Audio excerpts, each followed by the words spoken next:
So where to even start? I've been in Korea for a month. I flew out of San Diego on August 17th. Flew into Seoul, started the week-long orientation I had through Epic. All the information I got was really valuable. I'm really happy that they had us do that because otherwise I would have felt completely out of place. Not like I really feel, like a local here yet, but it's definitely helpful as far as the teaching goes. Then from Seoul, I came to my province, which is Cheongbuk, and I'm living in Cheongju. Met my Korean co-teacher, came to my brand new apartment, which was completely bare when I first got here, so it was kind of a shock. I opened up the door, and it wasn't actually the first thing I noticed.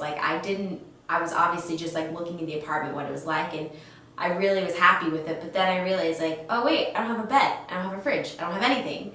So I was kind of freaking out. I'm should I say something? But my Korean co-teacher was like, okay, so your furniture should be arriving within the hour. So she stayed, while the people came and set up everything. But the first night I had to sleep on a bare mattress with no pillow and no covers. So that was kind of uncomfortable.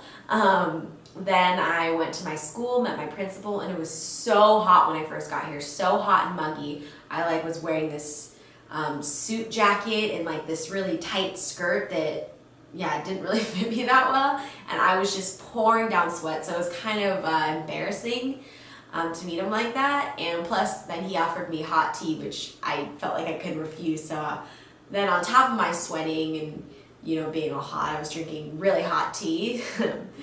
But it is what it is. And then a few days later I started teaching, and teaching it's been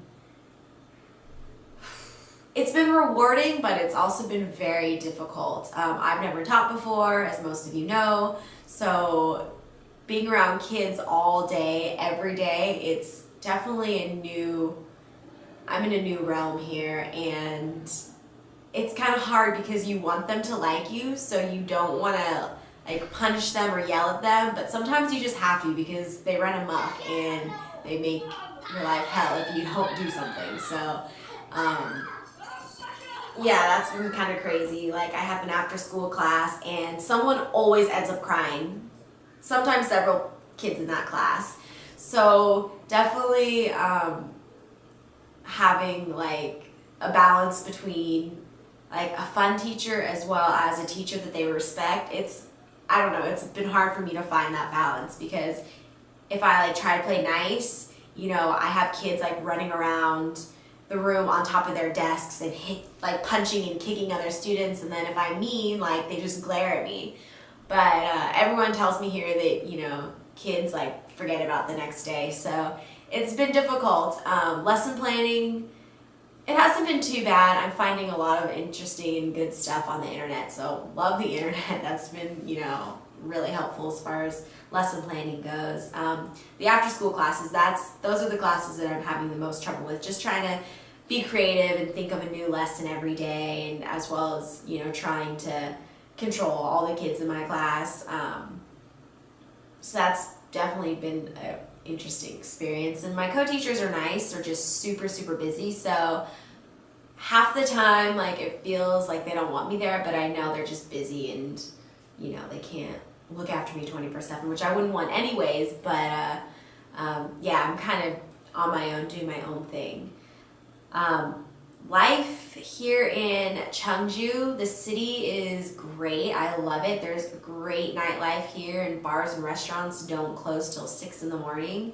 So it's kind of deadly because you go out and you look at your watch and it's 11, and then you look at your watch again and it's 4 in the morning, and you're oh my gosh, what happened to all the time and all my money?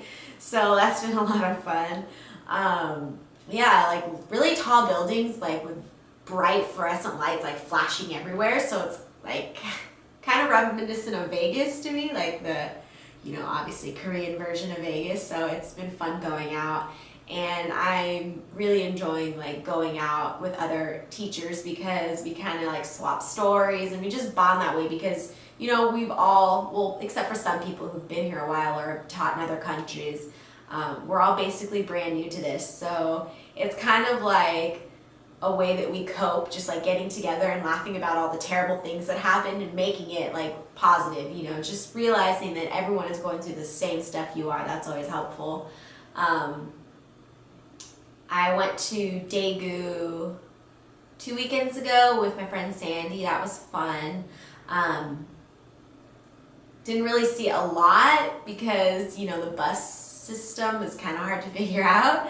But that was cool, like going to see a new city. And then coming up at the end of September, it's Chuseok, which is a big national Korean holiday. It's basically, everyone calls it Korean Thanksgiving. People just go to their hometowns. Koreans go to their hometowns and just get all family and friends together and like eat a lot of food. So I was thinking about maybe going to Seoul because I have a 5-day weekend. So that's really awesome.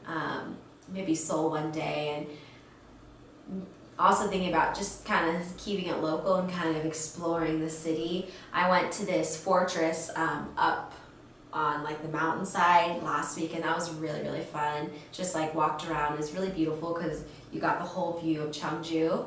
It was kind of hazy, so you didn't see much, but it was definitely good getting outdoors and being around trees and fresh air and everything because I live in the heart of the city. So that was cool. I'm thinking about getting a bike with my first paycheck, so that'll be easier to get around and explore.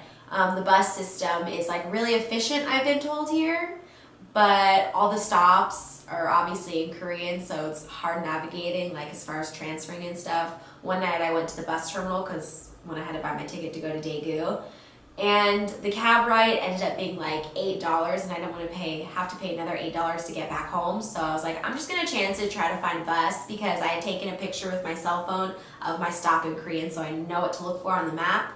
But that's obviously not helpful if you have to make transfers. So I was like staring at the map of the bus route and just looking confused, and some Korean guy came up to me who didn't speak any English, like obviously saw that I was confused and tried to help me out, and I got home just fine, so I'm so happy that he helped me.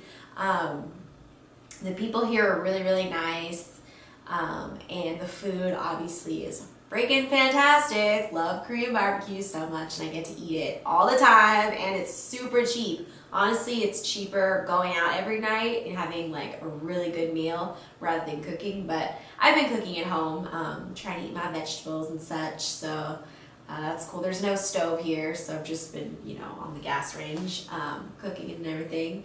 The weather's getting cooler.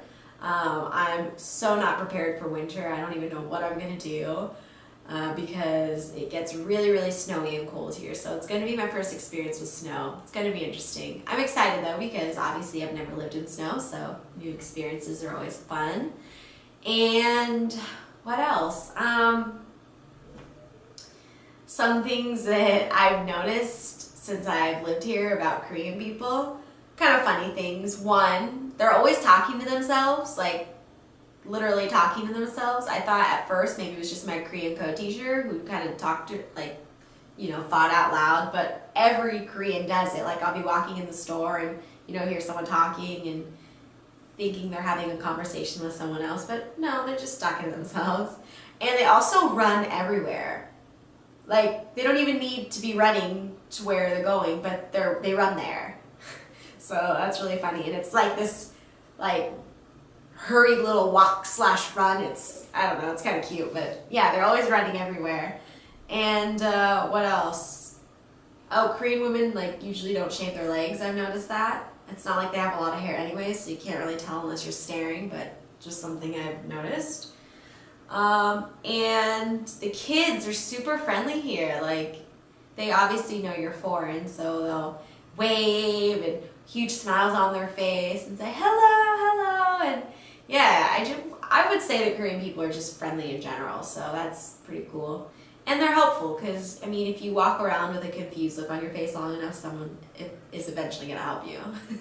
So that's been cool. One fun thing that here in Korea are noribangs, which is like karaoke, but you go into the noribang and you rent out a room with like, you know, however many people are in your group, and it's like this tiny room that you just sing karaoke in all night. It's so much fun. I'll have to look into that. I'm sure they have them in San Diego, but I just never knew, so that was really fun. Um, yeah, other than that, my first month is going good. Obviously, I've had my ups and downs. Like 2 weeks ago, I got really, really, really homesick. And yeah, I just got homesick, which is kind of interesting because I mean, I got homesick when I was in Italy, but like I was super homesick. But I think obviously that's normal. So they say that culture shock sets in after like your third month being in a foreign country. So we'll see about it. It's kind of hard to imagine like getting culture shock just because like I feel like I've been here forever already. Like I have like a group of friends, I have my own apartment, I have a job, like it's not a vacation. And when I first got here, like that's kind of what it was, like, oh, a new adventure, a new place, vacation. But no, I'm working here. I have a job, 9 to 5. You know, I'll take the bus, like have to buy groceries, so that's been really cool. But yeah, I'm excited to see what the coming months will bring. Like I said, time is going by super fast. So I'm definitely going to have to take advantage of every opportunity and every moment, either good or bad. So I'm happy, I'm learning a lot, and I'm glad I came. And that's it for now.